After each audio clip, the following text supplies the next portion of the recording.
Hey, wir reden hier von türkischen, persischen und jüdischen Ziegenhirten, die irgendwann mal irgendwas hingeschrieben haben. Wo ein Design ist, muss auch ein Designer dahinter stecken. Also Gott. Oder eine höhere Macht. Viel einfacher geht's ja nicht. Ich lach mich tot über diesen Satz. Wie hat sich das angefühlt, nach deinem Austritt Ja, das ist Geschlechtsverkehr zu haben, ohne ein Publikum zu haben? Von oben. Man glaubt ja, dass Gott ja immer guckt. Und das ist das Problem, was viele, die noch und die nie an Engel und die Dämonen, und die- alle gucken sie zu. Traurig. Habe ich ein Date mir ausgemacht. Oha, okay. Und es kam spontan zu einem flotten Dreier. Was? Weil, Ja, einfach zu wissen, dass ich halt komplett ignoriert werde bei der Sache, dass sie jetzt ein Kind kriegt, ich werde Tante und ich weiß so, ich werde halt nichts davon mitbekommen. so Anna, dann mache ich die Einführung. Du darfst heute. Ich mache heute die Einführung. Ich habe ein kleines Theaterstück vorbereitet. Aha. Bin gespannt. Und heute wollen wir auch noch meine Version von deiner Geschichte hier ein bisschen rauskitzeln. Ich werde dir ein paar Fragen stellen, die alle nicht abgestimmt sind. Wir chillen uns da durch. Wir machen das nicht aufgeregt und gucken, was dabei rauskommt. Ich bin sehr gespannt und ich bin sehr aufgeregt, ja. Brauchst du nicht Aber sein. Nee, brauchst du es nicht geht. sein. Okay, brauchst Ja. du nicht sein. Anna, Ja, David. auf der ganzen Welt haben die Menschen sich sehr oft überlegt, wie man für Religion und Gott der richtige Theaterstück spielen kann. Da gibt's dann die Leute, die singen so vor sich hin in der Kirche. Und dann gibt's die anderen Leute, die machen sich hier so Locken hin und setzen sich eine Kippe auf. Und dann stellen sie sich so vor eine Mauer. Dann gibt's die Leute, die strecken ihren allerwertesten Popo in die Luft auf einem Teppich und lassen den da lüften. Gibt's das wirklich? Ja, halt auf dem Gebetsteppich, natürlich, logisch. Da stehen Ja, stundenlang. ja, das stimmt. Und dann gibt's die Zeugen Jehovas. Grüße gehen raus an Herrn Thomas Fiala, Zweigkomitee Geistliche Aufsicht, der es für angemessen hält, hier behinderte Briefe zu schreiben, die Familien zerstören. Ja. Was für ein Arsch. Was für ein Penner. Thomas, ich kenne dich und wir wissen, wer du bist und lass die Scheiße. Und was der Thomas dann macht, ist, der geht nach Hause und dann zieht er sich eine Krawatte an. Und dann geht er in die Versammlung und sagt, Jehova ist ein heiliger Gott. Wir müssen deswegen heilig sein. Und wie heilig wir sind, finden wir raus, wenn wir eine Krawatte anziehen. Und da muss ich sagen, da habe ich schon bessere Theaterstücke gesehen. Weil die Krawatte wird dich nicht heilig machen, Thomas. Ob du ein echter und ein guter Mensch bist, wird dich heilig machen und nicht so eine Vollpfeife, wie du jetzt gerade bist. Für das Theater. Ja, absolut, David. Hast du perfekt auf den Punkt gebracht. Okay, jetzt spiele ich das zweite Theaterstück gleich hinterher. Okay, gut. Viel Spaß. Also, Parkbank vor 2 Tagen, englischer Garten. Ich gehe ja immer zu diesen Leuten hin und frage, wer sie sind. Gestern bin ich zu einem hin und habe gesagt, entweder bist du ein Jesus-Freak oder du bist ein Philosoph. Dann sagt er, ich bin Agnostiker. Und dann haben wir uns durch und durch unterhalten, um die Fragen, die alle kennen, einmal durchexerziert. Und dann sagt er, ja, meine Religion ist Bruce Springsteen, sagt er. Sag ich, cool, meine Coldplay. Sagt er, muss ich mir mal anhören. Und dann sind wir durch die Welt durch gewesen, weil wir uns gegenseitig unsere spirituellen Fragen mit einem Band-Tipp beantwortet haben. Tag davor gehe ich auf die Bank, sitzt da einer und sagt, nein, ich sag zu ihm, darf ich da sitzen? Sagt er, ja, alles gut. Sage ich, ja, alles gut, super. Nein, alles ist nicht gut. Sage ich, wieso? Ja, alles könnte gut werden, wenn wir Jesus im Herzen tragen. Oh. Dann sage ich, aha, trägst du Jesus im Herzen? Sage ich, nö. Warum nicht? Sage ich, weil ich rausgefunden habe, dass der Jesus auch nicht alles wusste. Ja, was genau? Dann sage ich, der wusste nichts über den Kapitalismus und die Schöpfung von Buchgeld. Ich kenne mich genau mit dem Geldsystem aus. Sag ich, ja gut, aber dann ist ja alles gesagt. Ich trage ihn nicht im Herzen, Auspunkt. Dann wirst du schon sehen, was passiert, wenn er wiederkommt. Dann wird's hier nämlich richtig heiß. Boah, diese Drohung finde ich immer so heftig. Dann habe ich ihn angeschaut und habe gesagt, ist das die typisch christliche Vernichtungsdrohung? Dann sagt er, ich habe keine Zeit mehr für dieses Gespräch hier. Aha. Ist aufgestanden und gegangen. Und auch du, kleine Witzfigur auf der Parkbank, dir kann ich sagen, du kannst noch so ein ernstes Gesicht aufziehen. Ich durchschaue euer Theater. Das ist alles ein Theater, das folgende Aussage hat. Ich bin was Besonderes. Gott ist bei mir. Meine Werte sind über den der anderen. Und ich habe was verstanden, was ihr nicht verstanden habt. Dieses Theaterstück spielen sie und da ziehen sie sich dann irgendwie an dafür, verkleiden sich und drangsalieren in der Regel ihre Familie. Und das ist das, was ich bei den Zeugen Jehovas rauf und runter gesehen habe.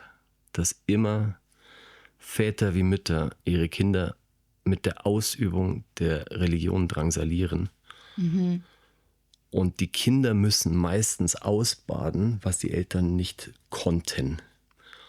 Die Kinder sollen perfekt sein, sollen funktionieren und müssen, wie gesagt, irgendetwas vorspielen, was die Eltern alleine nicht hingekriegt haben. So, fertig.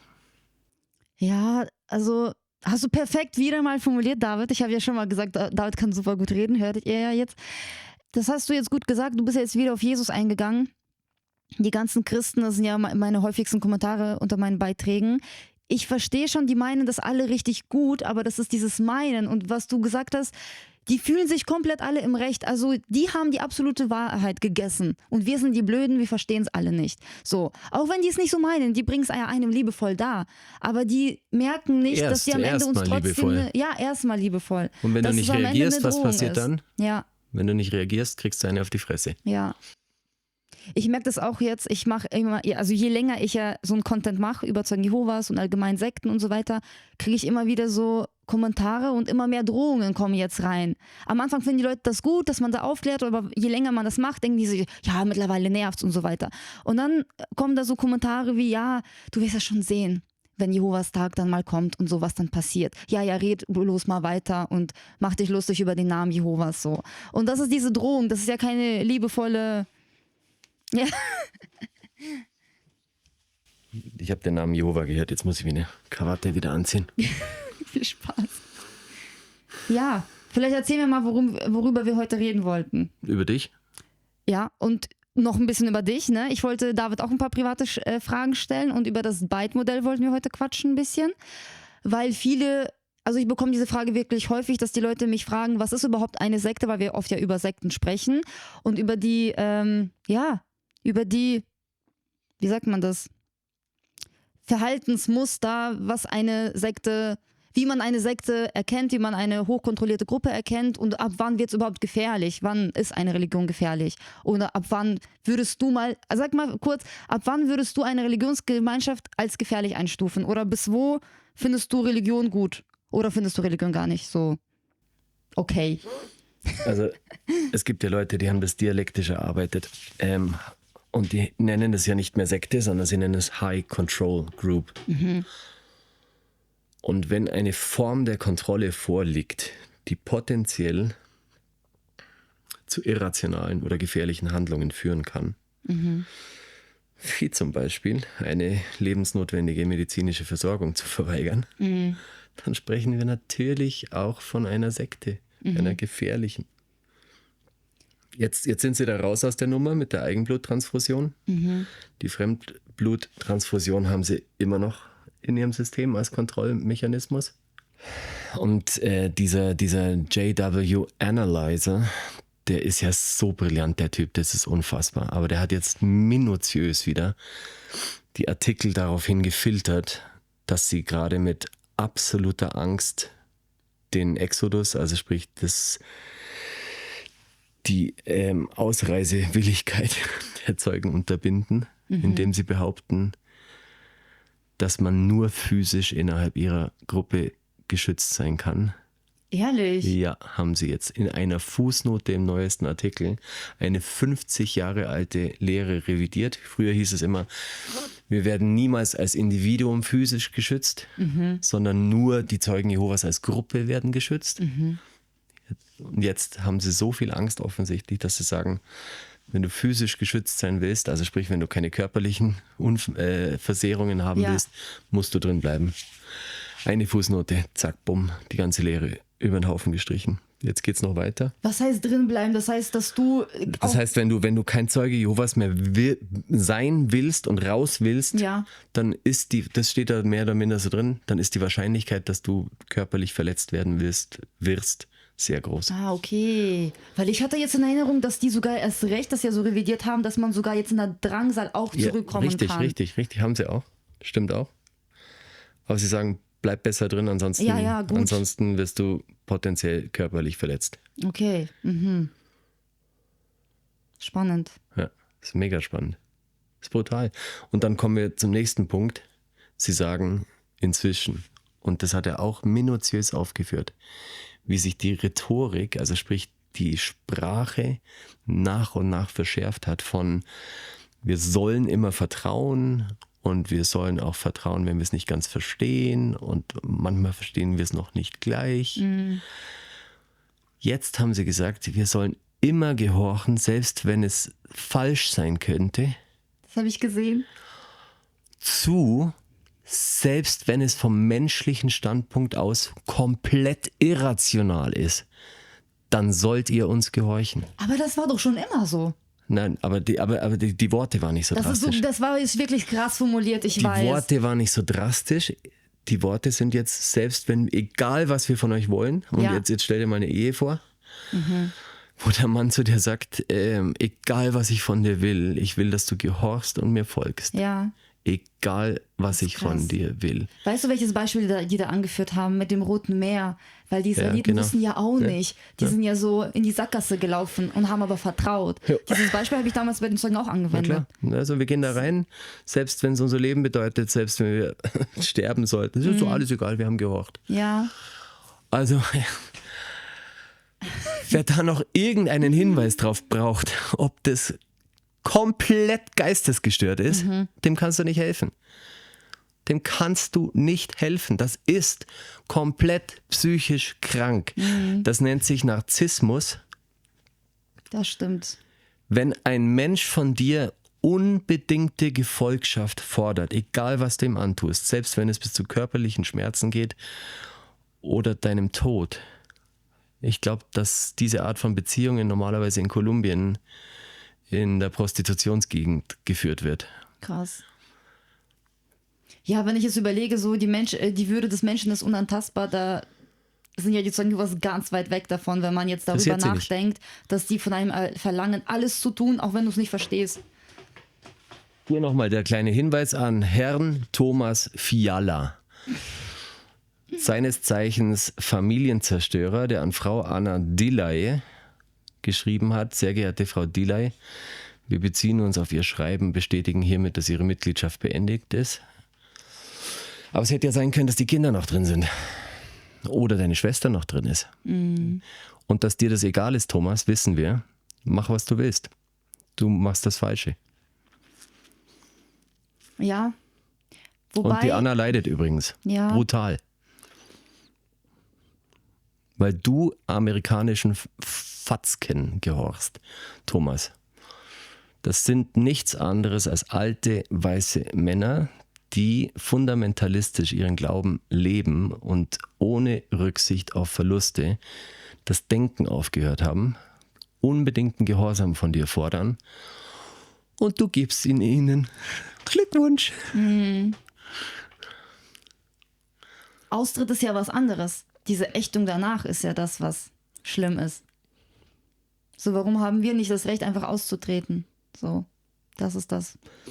Ihr schreit den ganzen Tag Religionsfreiheit und gewährt sie nicht. Genau.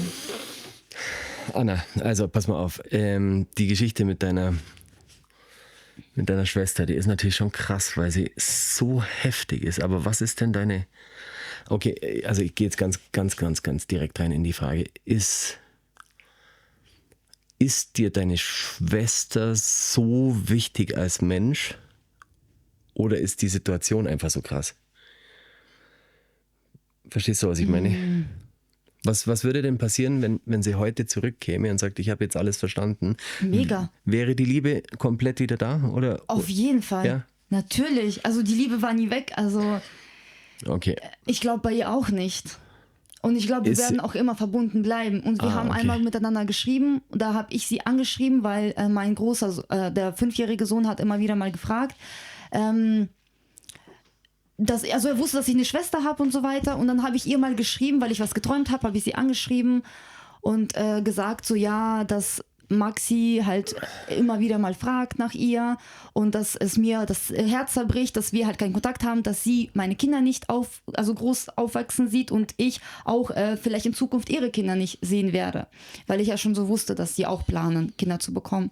Und deswegen habe ich diesen Versuch gestartet und dann hat sie mir... Und ich habe mich sogar für einige Dinge entschuldigt, weil ich ja manchmal auch angegriffen habe am Anfang so ein bisschen über den Glauben. Ich war einfach so gefrustet am Anfang. Und später hatten wir ja trotzdem normalen Kontakt mit ihr. Und sie hat ja dann den Kontakt abgebrochen und... Wahrscheinlich auch auf Druck von irgendjemandem. Ja, ihr Mann vielleicht auch, der ist ja ältester. Jemand, der unbedingt einen Gehorsam fordert. Ja, natürlich. Aber was ich interessant Warum übrigens? Warum machen sie das, die Ältesten? Weil sie in der Hierarchie plötzlich da sind. Ja. Und jetzt sind sie wer. Ja. Sie sind ja sonst nichts meistens. Mhm. Ja, ist auch so. Das ist oft so. Auf jeden Fall habe ich ihr dann geschrieben, also am ganz Ende habe ich ihr geschrieben, ich würde mir den Kontakt auf jeden Fall wünschen, aber wenn du jetzt nicht antwortest, ist es für mich okay. Also wegen Religionsgründen. Ich wollte sie halt einfach komplett akzeptieren und respektieren, so. Und dann hat sie geschrieben, hat sie auch echt nett geantwortet, hat geschrieben, bei ihr ist alles gut. Aber dass sie das auch sehr traurig findet und dass sie sich eigentlich den Kontakt auch wünschen würde, aber momentan geht es nicht, hat sie geschrieben. Also dieser Satz, dass sie sich den Kontakt wünschen würde, hat mich schon berührt damals, aber sie hat am Ende halt, wie gesagt, trotzdem am Ende die Linie gezogen, dass sie noch immer keinen Kontakt haben möchte. Und eine Woche später hat sie der ganzen Familie ein Bild geschickt von ihrem Mann, dass sie schwanger ist, vom Ultraschallbild. Und mir hat sie nichts gesagt. Also es war eine Woche, wo wir vorher mit ihr geschrieben haben. Und ja, ich muss wieder nicht emotional werden, weil ich habe dann wirklich so 2 Tage durchgeheult, weil ja.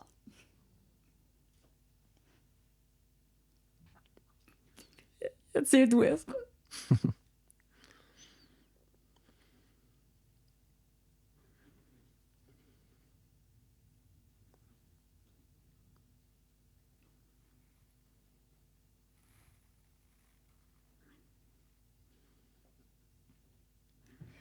Ja.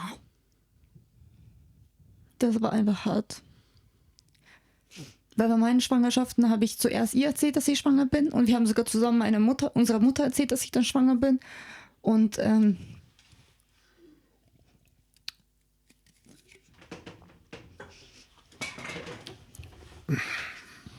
ja, einfach zu wissen, dass ich halt komplett ignoriert werde bei der Sache, dass sie jetzt ein Kind kriegt, ich werde Tante und ich weiß so, ich werde halt nichts davon mitbekommen. Und eigentlich hätten wir ein schönes Leben jetzt haben können. Wir hätten uns treffen können, wir hätten zusammen so Playdates machen können mit unseren Kindern, aber können wir jetzt alles nicht. Und das ist das, was Shoutout, die Jahre vergehen. Shoutout, Thomas Fiala.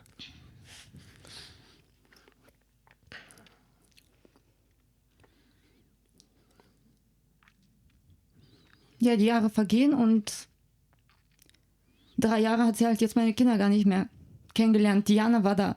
Die ist jetzt 3, fast 3,5 und die war ein halbes Jahr alt, als sie die das letzte Mal gesehen hat. Ich kenne deine Kinder. Ich hätte deine Kinder nie kennengelernt. Die sind bezaubernd. Das sind echt Sternenkinder. Und diese armen Leute, die diese Kinder aus ihrem Leben ausklammern, bestrafen sich ja selbst auf das Übelste. Ja. Das sind wirklich schöne Kinder. Aber du kennst es ja mit deinen Geschwistern auch allen. Also du wirst ja aus allen Lebenssituationen ausgeschlossen. Ja, das ist halt einfach krass. Ich glaube, also deswegen war ja meine Frage so krass. Weil ich glaube, dass ich meine Geschwister nie so wirklich so tiefst emotional geliebt habe. Echt? Manchmal glaube ich, dass das immer nur das Familienthema war, so nach dem Motto, Familie gehört zusammen und wir sind ein Clan. Ja, aber das ist dann vielleicht anders. Guck mal, wir waren in einem Bauch, wir haben alles zusammen gemacht. Ja, klar, alles. Wir waren auch von der Denkweise komplett gleich, wir sehen gleich aus, wir haben alles zusammen gemacht. Kann ich mir nicht vorstellen. Sie ist sogar mit mir, als ich mich in Bogdan verliebt habe und nach Bayern ziehen wollte, sie sogar mit mir nach Bayern gezogen von NRW. Man hat sich überlegt, ob sie auch noch in Bogdan verliebt sein muss. So dritte Heirat. Gibt's ja, tatsächlich, gell? Nee. Weißt du das? Bei Zwillingen? Ja. Noch nie gesehen. Doch, es gibt, das habe ich mehrmals gesehen. Es gibt Zwillinge, die den gleichen Mann heiraten. Ja, die zusammen kleben, wie heißen die? Nein, keine siamesischen. Siamesischen, genau. Echte. Nein, es gibt's. Kannst ja, googeln. ach, es gibt doch alles auf der Welt. Ja. Nee, bei uns wäre das nicht so der Fall gewesen. So. Und warum machst du diese Videos weiterhin? Ah, warum nicht? Ja, warum? Also ich habe ja damit angefangen und nochmal sage ich das gerne, ich habe damit erst angefangen, als sie den Kontakt komplett abgebrochen hat. Vorher war ich keine offizielle Abtrünnige, wie Zeugen mich nennen. Ich habe erst 3 Monate später gestartet und das war spontan. Vielleicht sogar ein kleiner Versuch, sie zurückzukriegen mit der ganzen Geschichte. Das war ein Teil auch davon, dass ich gestartet bin, weil ich dachte, ich war so machtlos. Ich wusste so, ich kann eigentlich nichts mehr machen. Aber es geht nicht nur ums Recht haben, sondern es geht darum, sie zurückzugewinnen. Nee, Recht haben, das habe ich gar nicht, dieses Gefühl, dass ich jetzt... Also ich fühle mich im Recht, aber ich habe nicht das Gefühl, dass ich jetzt ihr beweisen muss. Ich glaube, sie hat schon meine Argumente auch damals verstanden. Aber sie war nicht bereit auszutreten damals. Nein. Und jetzt ist sie wieder drin. Das dauert ja auch ewig Zeit. Sie war einfach in einer anderen Lebenssituation als ich. Du musst den Leuten jahrelang Zeit geben. Muss ich auch. Und das Meine ist mir schon Strategie bewusst. bei meiner Familie war ja, dass ich mir für jeden Einzelnen einen Punkt überlegt habe, den ich pflanzen wollte. Dann den mit großer Vehemenz platziert habe und sie dann komplett in Ruhe gelassen habe. Habe ich mal auf dem Kongress gehört, den Satz, Gras kann man nicht ziehen, damit es wächst. Das ist so. Warten, gucken, was passiert. Und die haben sich dann alle distanziert, die Geschwister? Oder haben die mit dir debattiert? Die waren überfordert. Die wussten genau, dass das alles auf sie abgestimmt war. Wir sind doch dadurch, dass wir ja so krass manipuliert wurden, sind wir sehr aufmerksam, wenn Manipulation wieder auf uns zukommt. Deswegen isolieren sie sich ja alle, weil sie genau wissen, dass du ihre Taktiken kannst, dass du ihr System verstehst. Und dann sagen sie, fuck, wenn ich jetzt jemanden habe, der das ganze System durchschaut, der kriegt mich sofort dran. Ja. Wenn ich mich mit dem ehrlich auseinandersetze, kriegt der mich sofort dran. Das wissen die alle. Deswegen reagieren sie ja so heftig. Ist auch so. Und ich meine, überleg das mal, das wissen natürlich auch die Gesetze machen. Der Thomas Fiala, Shoutout. Du bist ja noch nicht mal einer, der Gesetze macht, du gehorchst nur. Aber ganz brav gehorcht. Ja. Ganz brav, ja. Amerikanischen Führung gehorchen. Wenn du die Gesetze machst, dann machst du das natürlich derart, weil du genau weißt, wo die Gefahren sind. Dass Isolation das einzige Mittel ist, um diesen Wahnsinn aufrechtzuerhalten in deinem Kopf. Denn ein Teil von mir wusste mein ganzes Leben, dass das Quatsch ist. Und vor allem, dass es, also selbst wenn ich es noch nicht mal wusste, ich wusste, dass jemand, dem ich es erzähle, dass der nichts damit zu tun hat, dass der denkt, dass es kompletter Quatsch ist. Genau. Das hatte ich wie immer gespürt. Das haben wir alle gespürt. Das stimmt schon. Ich glaube, das spürt doch jeder. Dann hast du so nebendran gewartet und so geguckt, wie kriege ich jetzt den Quatsch an den Mann, dass es nicht auffällt. Ja. Ganz ehrlich, dass ich möglichst normal rüberkomme. Ja, genau. Also immer, wenn ich im Predigtdienst war, habe ich immer gehofft, Die können mich eigentlich alles fragen. Geburtstag habe ich nicht gemocht zu erklären und diese Ausschlussfrage. Ja. Diese 2 Dinge, ich wusste, das kann ich nicht erklären. Ich hätte Sagt ich schon die irgendwie Caro ja erklärt, aber ich wusste so innerlich, die Begründungen sind eigentlich total schlecht. Die sind nicht gut. Begründungen sind totaler Schwachsinn. Und die Caro hat genau das Gleiche gesagt. Sie hat gesagt, ja, jedes Mal, wenn sie mich gefragt haben, warum ich mit meiner Schwester so umgehe, dann habe ich keine Antwort drauf gehabt. Ja, Und es hat aber trotzdem Jahre gedauert, bis ich den Klick selber machen konnte. glaube ich. Aber fühlen tust du es trotzdem. Und du weißt es auch ganz tief in dir drin, dass das alles falsch ist, was du machst, Herr Fiala. Ja. Ja, absolut. Das spürt man auch. Eigentlich. Unterbewusst, ja. Ich glaube, meine Schwester hat jetzt auch einen richtig krassen Druck. Ich glaube, das ärgert sie auch schon hardcore, dass ich Videos mache. Klar. Das ärgert sie. Sehr. Also Byte-Modell. Byte-Modell. Nochmal Byte-Modell, ja. Manipulation. Ich weiß nicht, soll ich es schnell. Also der spannendste Teil vom Byte-Modell ist übrigens Informationskontrolle. Ja. Vielleicht sagst du ja erstmal die 4 Punkte, die es da allgemein gibt. Weiß ich nicht, auswendig. Ich habe die aufgeschrieben. Also es gibt da Gedankenkontrolle auf jeden Fall, Informationskontrolle, Gefühlskontrolle und Verhaltenskontrolle. Also diese 4 Punkte. Du hast gesagt Informationskontrolle, ne? Ja, Findest du Informationskontrolle. spannend. Gut, dann kommen wir mal zu... Wie kann das sein? Wie kann das sein, dass jemand anders für dich entscheidet, was du lesen und denken darfst? Ja. Seid ihr behindert? Was ist denn los mit euch? Ja. Gefühlskontrolle. Wir entscheiden, wen du zu lieben hast und wen du wie zu bewerten hast. Ja. Und übrigens, die Hauptemotion, die wir beigebracht bekommen haben, ist, auf andere herabzuschauen. Wir sind was Besseres als ihr. Wird nicht so gesagt, aber durch die Blume am Ende schon. Natürlich. Ja. Was noch? Was war das nächste? Verhaltenskontrolle, habe Ja. ich schon gesagt? Wer von euch Fuzis, gehen wir wieder mal aufs Thema Masturbation ein, hat sich eigentlich ausgedacht, dass die Bibel Masturbation verbietet? Ja. Onanie ist etwas anderes. Onanie ist, als der Onan seine Schwagerehe nicht vollziehen wollte und seinen Samen zur Erde gespritzt hat. Ja. Nirgendwo in der Bibel gibt Das es stimmt. irgendeinen Hinweis auf Masturbation. Solltet ihr mal endlich aus eurem System rauskriegen. Jeder weiß, dass in High-Control-Groups Masturbation verboten wird. Warum? Weil die Leute dann leichter in Schuld und Scham zu halten sind. Was haben wir noch? Ja, spannend. Ich habe aber letztens so Fragen junger Leute gelesen und da habe ich mir nochmal diese Absätze durchgelesen über Masturbation und da haben die es wirklich sehr nett formuliert, aber durch die Blume konnte man trotzdem raushören, dass Durch es halt die schlecht Blume ist. bist du immer ekelhaft, wenn Ja. du dich selbst berührst. Ja, Ich kenn den Fall einer Aussteigerin, der von ihrem Vater bereits im Kindesalter Handschuhe angezogen wurden und sie musste jede Nacht mit Handschuhen schlafen, damit sie sich nicht berühren konnte. kann man doch auch mit Handschuhen machen.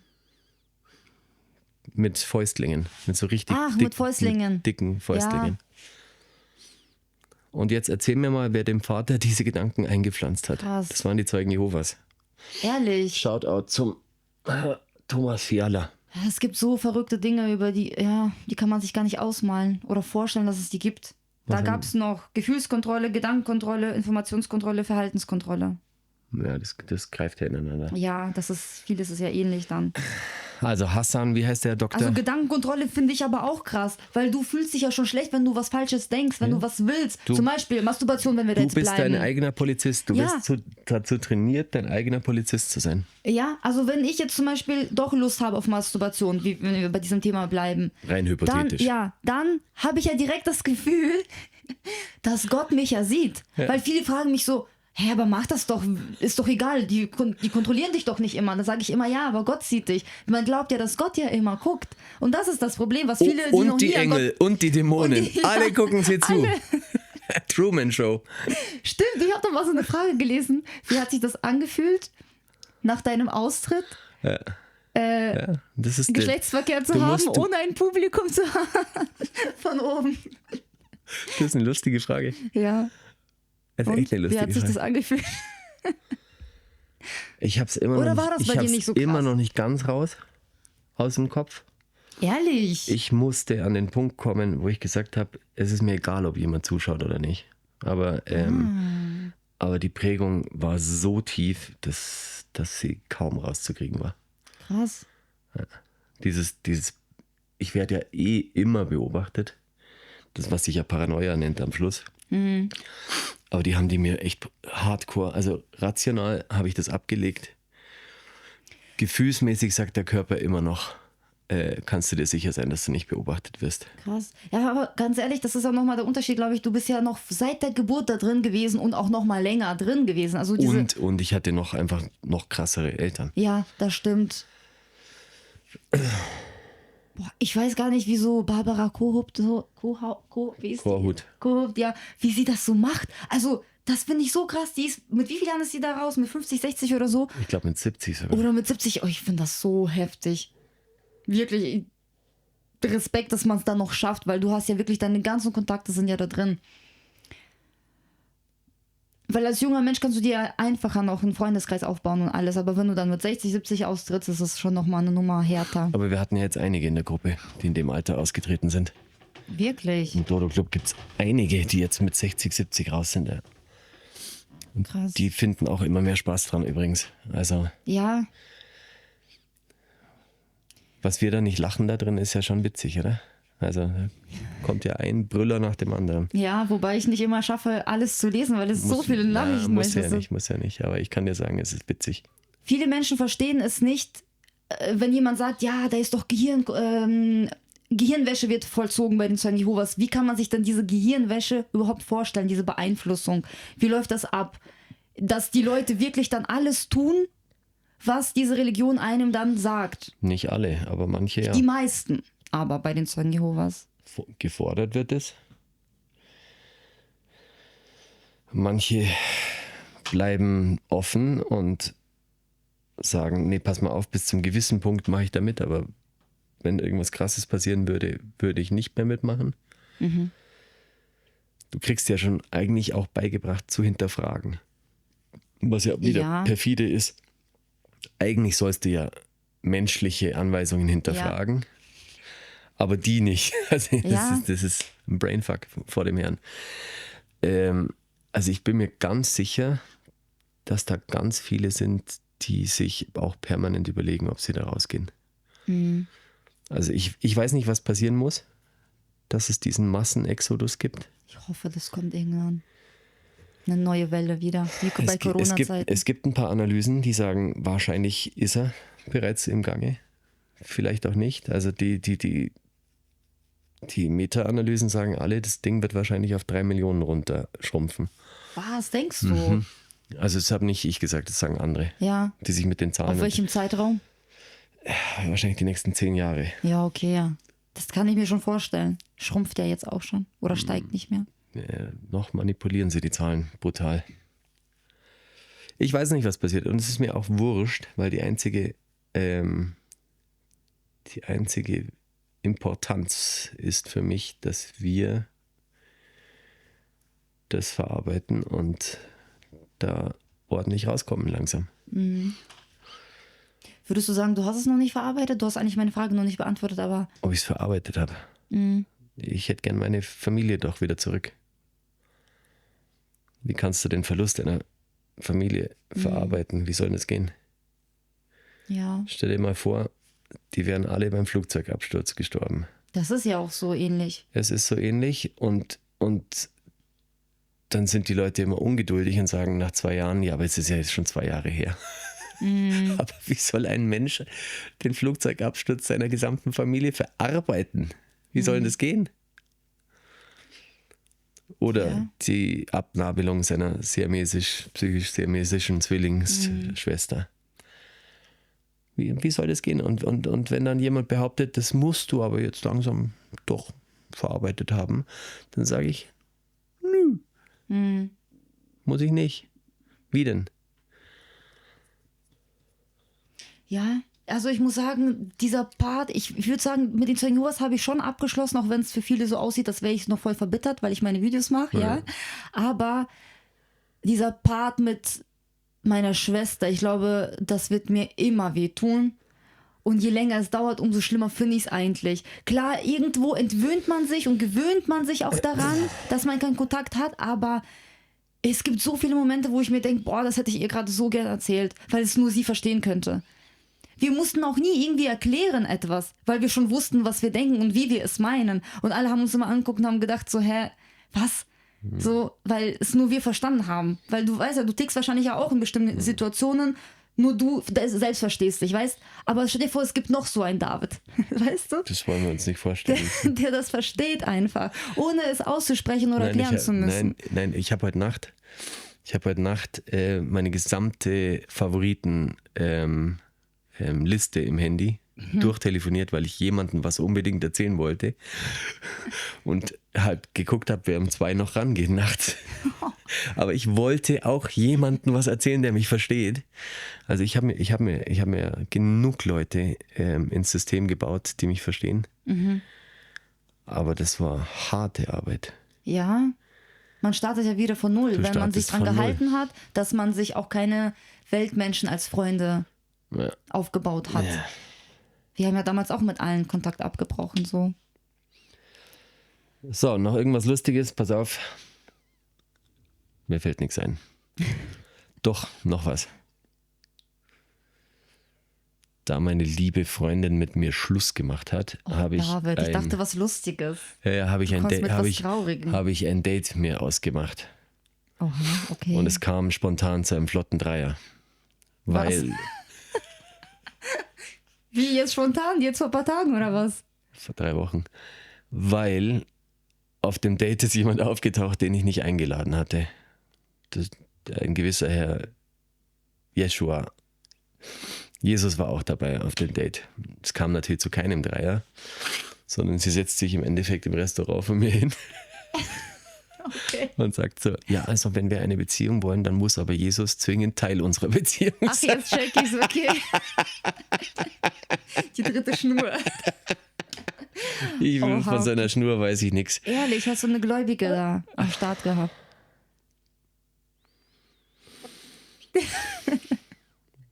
Und dann sind wir durch den Hofgarten gelaufen.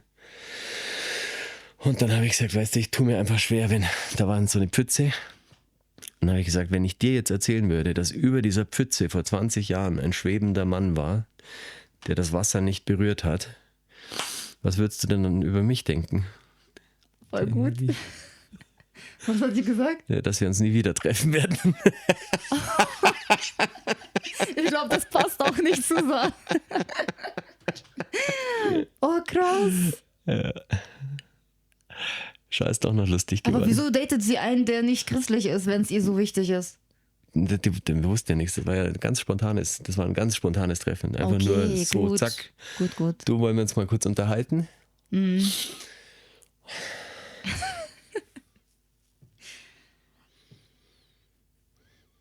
Gut zu wissen. Aber du hast auch so Vergleiche dann direkt, ne? Ach ja. Ich sag dir mal eine Aussage eines religiösen Menschen und du sagst dann, was du darüber denkst. Okay. Wo ein Design ist, muss auch ein Designer dahinter stecken. Also Gott. Oder eine höhere Macht. Viel einfacher geht's ja nicht. Ich lach mich tot über diesen Satz. Es gibt auch hässliche Designs. Gute Antwort. Damit ist schon alles gesagt. Ja, aber dann sagt jemand, ja, aber die hässlichen Designs waren vorher nicht da. Die sind von dem Dämon gekommen. Ich glaube nicht, dass der Teufel irgendwo als Schöpfer von irgendwas bezeichnet wird. Hey, das ist gut. Es gibt nur einen Schöpfer aller Dinge laut der Bibel. Richtig gut. Wie gesagt, ich fand damals immer noch dieses Argument von dir richtig gut mit den Tieren. Warum die Tiere sich gegenseitig fressen und so heftige Zähne haben. Warum haben die nicht so Zähnchen wie wir so? Wenn man auf die Schöpfung zurückguckt. Da gibt es ja noch viele andere Beispiele. Das Thema. Was? Ja. Kannst schon abhaken. Okay. Das ist für dich durch. Ich glaube, für ganz viele ist es noch lange nicht durch. Ja, dann strengt euch an. Okay, dann die nächste Frage. Schließen sich Glaube und Evolutionstheorie gegenseitig aus oder können sie koexistieren? Glaube und Evolutionstheorie. Boah, also Weil es gibt ja Gläubige, die auch an Gläubige ist ja ein Überbegriff. Also ja, es schließt sich aus, Glaube als Überbegriff zu nehmen, weil du redest ja wahrscheinlich vom christlichen Glauben gerade. Ja, von Kreationismus vielleicht Dann auch. sage ich Folgendes, pass mal auf, ihr ganzen Gläubigen, diskutiert mal aus, wer von euch die Wahrheit hat und dann testen wir das Ganze gegen die Evolution. Aber erstmal macht ihr eure Hausaufgaben und dann können wir weiterreden. Okay, gut. Ja, du bist schon schlagfertig, David. Was habe ich mir noch aufgeschrieben? Was denkst du darüber, dass die Religionen keinen Sex vor der Ehe einführen? Gibt es da überhaupt was? Ja, Ich habe nur einführen verstanden. okay, nochmal. Nochmal. Was denkst du darüber, dass Religionen dieses Gesetz haben, keinen Sex vor der Ehe? Das ist ja völlig in Ordnung. Wer das Ja, so aber steht es möchte. in der Bibel? Was ist daran in Ordnung? Also ich meine, das Ganze kommt Die Katze sagt, zu heiraten ist in Ordnung, Das oder was Ganze meinst kommt du? ja kulturell auch irgendwo her.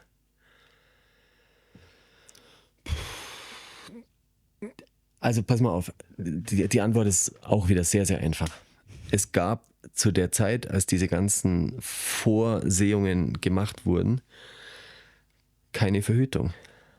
Ja, Es gab keine Kondome und die Leute wussten auch nicht genau, wie sexuell übertragbare Krankheiten funktionieren. Das ist immer noch ein Riesenthema. Das ist ein kalkuliertes Risiko, das die Menschen für sich selber eingehen wollen und müssen mit maximaler Aufklärung. Das heißt, du musst mit den Kindern maximal transparent sprechen und sie aufklären. Sowohl über die guten als auch die schlechten Seiten.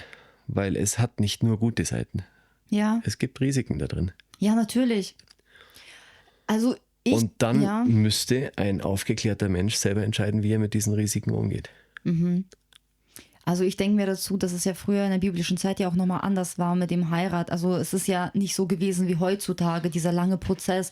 Früher, ihr habt euch verliebt, ihr wart zusammen und wenn ihr zusammen ins Bett gegangen seid oder ins Haus, dann wart ihr verlobt und fertig verheiratet eigentlich schon. Und heute ist es ja viel länger, der Prozess. Und deswegen ist es, finde ich, viel komplizierter, alles, was daraus gemacht wird. Das ist komplex. Dieses sich so lang zu enthalten, obwohl man ja an die Schöpfung vielleicht glaubt und sich ja dann fragen müsste, warum haben wir dieses Bedürfnis dann so stark, wenn man sich ganz frisch verliebt hat und warum muss man dann überhaupt so lange warten bis zur Ehe? Und dann ist es ja oft ja auch überstürzt. Dann kannst du ja auch nicht mehr, da hast du ja auch keinen Weg zurück mehr. Bei vielen.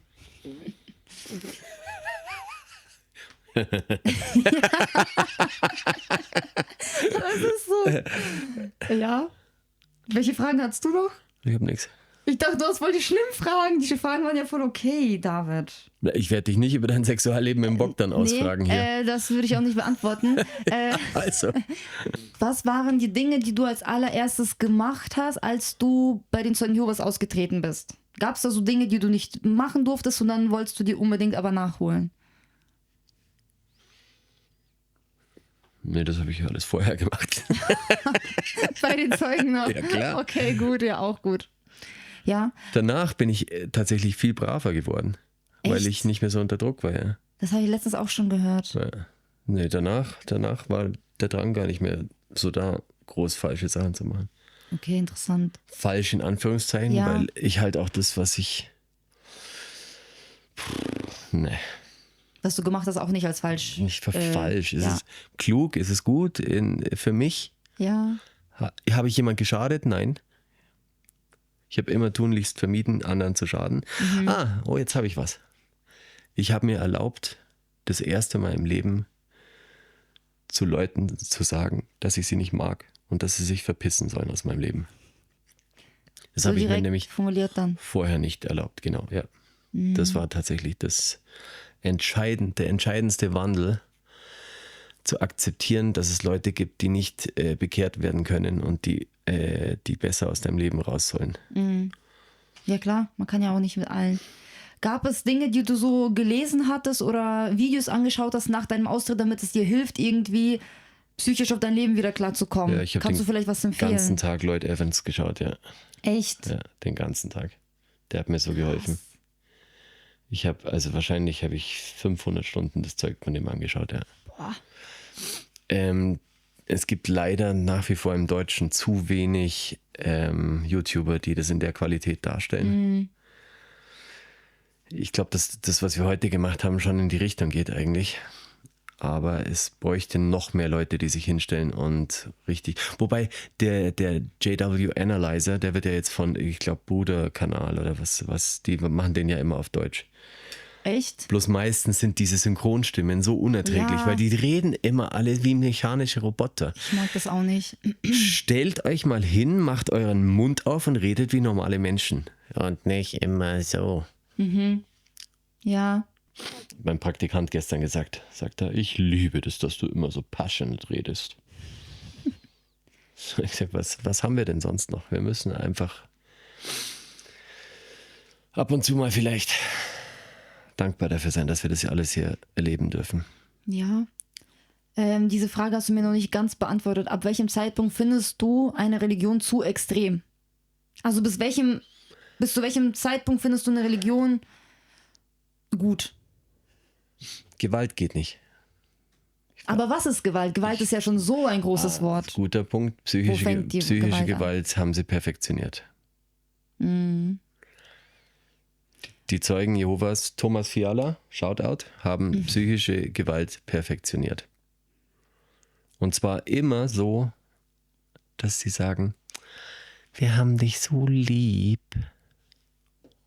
um dir dann hintenrum sowas von an den Karren zu fahren und dich zu verurteilen und dir mit dem Tod zu drohen, mit Vernichtung und Verstoßung. Ja. Aber was würdest du sagen, wo fängt eine Sekte an? Weil eigentlich, wenn man nach der Definition geht, ist ja fast alles eine Sekte, weil fast jede Ja, Religion hat natürlich. sich ja abgespalten. Natürlich. Es gibt keine wahre Religion.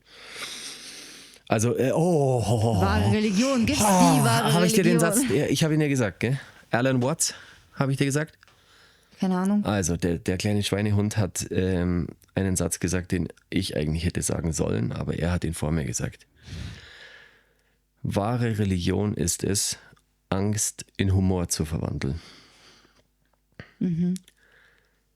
Denn diese ganzen Geschichten, wie der Mensch den Tod überwinden könnte und wie er im Jenseits weiterleben könnte, sind ja aus der Todesangst geboren.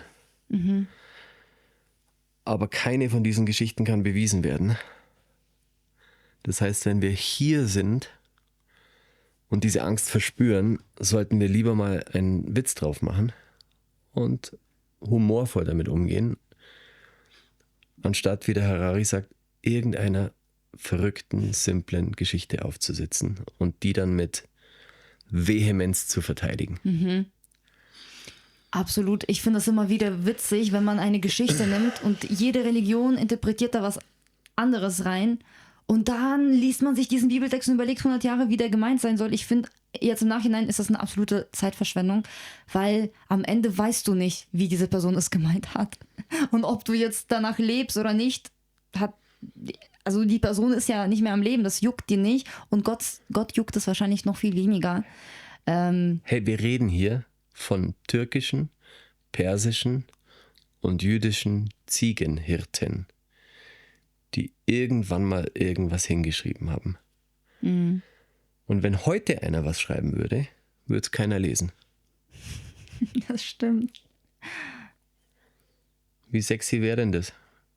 Und du sagst, übrigens, ich habe jetzt hier ein schwer zu lesendes Buch eines israelischen machst du das, Ziegenhirten. Ja. Magst du das lesen? Ja. Spezi. Dann kommst du daher und sagst, Leute, ich gründe jetzt eine Sekte. Mir hat der Heilige Geist oder du hast einen Engel, dir ist ein Engel erschienen. Naja. Und so. Ja, ich frage mich jetzt echt im Nachhinein, ob die alle wirklich Drogen genommen haben oder Natürlich irgendwas haben sie das. genommen haben. Nicht und mal dann absichtlich was zum gesehen. Großteil. Und ich sag's immer wieder. Was sagst du Das immer war wieder? wie heißt die Birkenbiel? Kennst du die? Ah. Vera Birkenbiel heißt die, ist eine der größten Philosophinnen auch Deutschlands gewesen. Okay, ich kann mir die Namen was so schlecht Die merken. ist so krass gewesen. Aber die Echt? hat gesagt, eine Bande von halb halluzinierenden Ziegenhirten, die in der Hitze irgendeinen Quatsch aufgeschrieben haben. Und wie kann sowas passieren? Die Erklärungen sind so einfach. Es kann über Marihuana passieren und über Mushrooms. Und diese Pilze wachsen halt nun mal überall. Wenn du die isst, kriegst du Visionen von Gott. Ja, du kannst aber auch einfach schizophren sein. Du kannst auch Oder verrückt einen sein. Wahn haben. Kannst auch verrückt sein. Verfolgungswahn, Beobachtungswahn. Das werden wir nicht rausfinden. Ja, Werden wir nicht rausfinden, was das Problem war, aber die Faktenlage, wenn du die Bücher liest, die ist eigentlich relativ eindeutig. Und das Lustige ist, die Leute, die mit Vehemenz diese Bücher verteidigen, haben diese Bücher in der Regel noch nicht gelesen. oft ja. Da gibt es diesen Satz von, ich glaube, wie heißt der? Nee, Bertrand Russell, sagt er, Angst habe ich nur von Leuten, die kein Bücherregal haben, aber ein Buch, das sie nicht gelesen haben und mit Vehemenz verteidigen. Vor Leuten mit einem großen Bücherregal habe ich noch nie Angst gehabt. Hast du damals die Bibel durchgelesen? Ich habe es immer und immer wieder versucht. Meistens in der Versammlung, um die Zeit irgendwie rumzukriegen. Und ich habe ungefähr, also was ich definitiv bestimmt wahrscheinlich 100 Mal in meinem Leben gelesen habe, war die Offenbarung. Weil ich, Echt? ja, 100 Mal. Ich habe immer gesagt, ich will verstehen, was da drin steht. Und dann hast du natürlich das Offenbarungsbuch gelesen und dann habe ich versucht, die gesamten Deutungen mir parallel zu merken, sodass ich in der Versammlung, wenn ich den Text lese, wusste, was im Offenbarungsbuch dazu steht. Boah. Und ich glaube, ich würde es heute noch zum Großteil hinkriegen, Herrlich. jedes Tier zuzuordnen mit Jahreszahlen und den ganzen Blödsinn, ja. Was? Ja. Ich hab's das gar nicht Zum Beispiel probiert.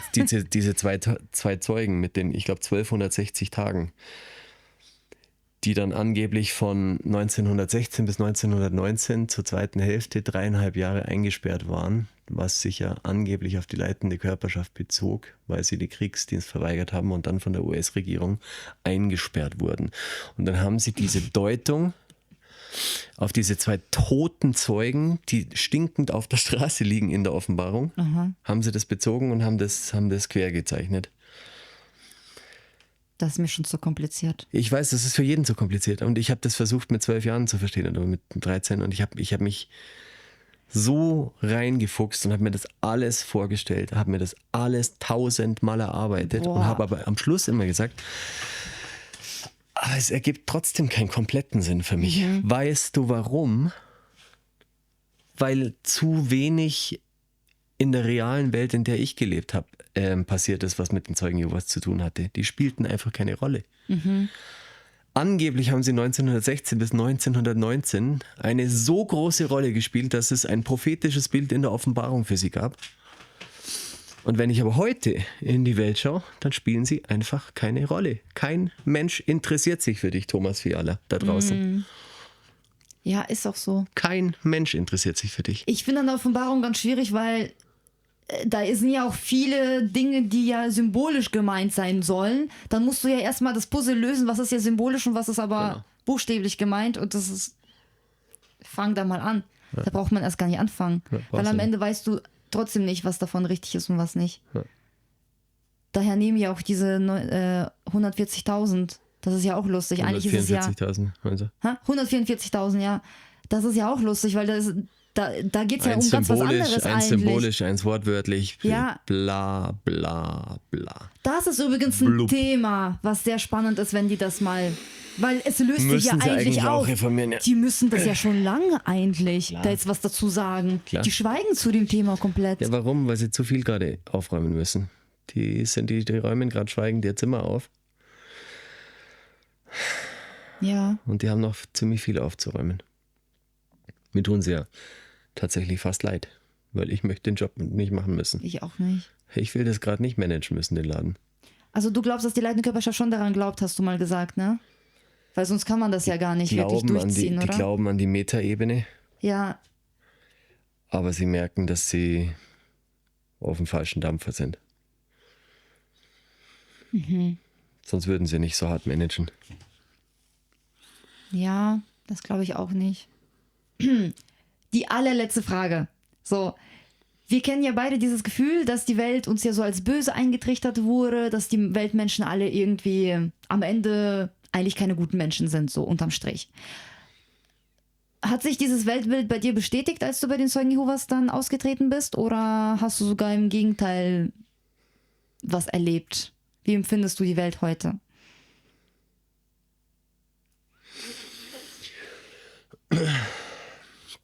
Ich mache ja keine Unterschiede mehr jetzt zwischen den einen und den anderen. Einer der interessantesten Gedanken ist, dass wenn man unsere Geschichte erzählt, dass ganz viele Leute auf die Idee kommen, dass die Gesellschaft ja auch wie eine Sekte funktioniert. Hast wahrscheinlich auch schon mal gehört, dass die sagen, ja, das, was ihr beschreibt, ist ja das ganz normale Leben von ganz vielen Menschen. Höre ich selten, Hörst du nicht? aber Ich höre das ganz ja, oft. so extrem? Wo ist es denn so extrem mit Ausschluss, dass man nicht mal reden Cancel darf? Culture. Cancel Culture. Sag was Falsches, Ja, mach was Falsches, bist du gesellschaftlich erledigt. ja, das stimmt schon, stimmt schon. Aber lese ich nicht so oft den Kommentar, muss ich sagen. Ja, Also ich unterscheide nicht mehr zwischen diesen Menschen. Wir haben alle unser Päckchen. Wir haben alle gute und schlechte Seiten. Es gibt ein paar absolute Psychopathen. Den Gedanken, den ich mir heute Nacht ausgedacht habe, würde ich gerne noch sagen. Für mich ist ein Psychopath jemand, der 0% seiner Gedankenleistung über die Gefühls- und Bedürfnislage anderer Menschen investiert. Die sind nur mit sich beschäftigt. ja. Davon gibt es ein paar. Weniger als man meinen könnte. Vor denen muss man sich hüten und schützen. Die Welt erlaubt nach wie vor, dass solche Leute die Führung übernehmen. Übrigens, meistens sind es auch religiöse Fanatiker, die diese Leute ins Amt bringen. Der Trump hat ja damals gesagt, dass wenn er Präsident werden will, dann wird er das über die Republikaner machen, sagt er, weil die sind am leichtesten zu manipulieren. Mit der Bibel und mit dem Glauben. Da Ist auch so. hat er mit Ansage hat er das gemacht. Und die haben sich trotzdem von ihm benutzen lassen, weil er wusste, wie es geht. Macht sich dieser Mensch sehr viele Gedanken über die Bedürfnisse anderer Leute? Ich glaube eher nicht. Es gibt den Begriff der Kleptokratie, dass die meisten einfach schauen, was sie mitnehmen können, wie sie sich irgendwie selbst bereichern können. Es gibt auch sehr viele Menschen, die irgendwie auf andere achten. Was da der Prozentsatz ist, weiß ich nicht. Bin ich auch noch im Rausfinden. Hast du gut gesagt. Dankeschön. Ja, dann fällt dir sonst nichts ein. Können wir beenden. Ich glaube, wir haben ganz schön Ja, lang und krass performt. okay, gut. Ja, ich hoffe, euch hat es gefallen. Lasst ja gerne ein Like da. Kommentiert gern, was ihr darüber denkt. Und dann sehen wir uns vielleicht beim nächsten Mal. Ciao.